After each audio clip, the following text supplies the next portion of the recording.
இன்னைக்கு முத்தழகுல அஞ்சலி வாய மூடுற மாதிரி அமுதன் ஒரு கேள்வி கேட்டாரு.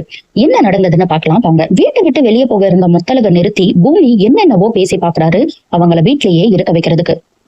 ஆனா எதையுமே கேட்கிற மாதிரி இல்ல முத்தழகு. நான் ஏன் இப்படி பண்ணேன்னு எனக்கு தெரியல.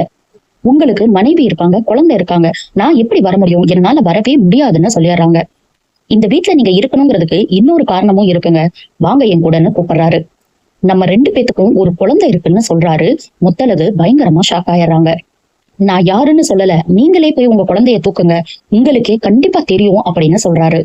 சரவணனை தான் முத்தழகு தூக்குவாங்கன்னு ரொம்ப ஆர்வமா காத்துட்டு இருக்காரு பூமி.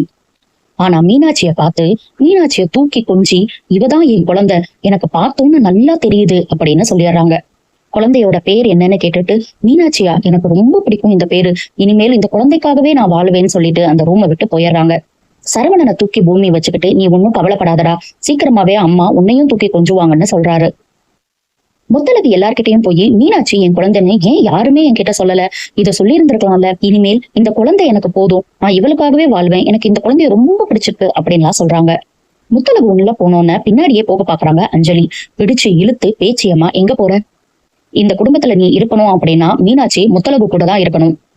எல்லா உண்மையையும் கொஞ்சம் கொஞ்சமா சொல்லணும்னு தான் நினைச்சோம், ஆனா நீதான் இப்பேற்பட்ட ஒரு சூழ்நிலைய உருவாக்கியிருக்க, நீதான் பொறுத்து போகணும்னு சொல்லிடுறாங்க. அமுதன் அஞ்சலி கிட்ட, உங்களுக்கு ஏதாவது மறந்து போயிருந்து சரவணனை உங்க குழந்தைன்னு தூக்கி இருந்தா முத்தழகு நீ ஒரு வார்த்தை கூட சொல்லியிருக்க மாட்டாங்க.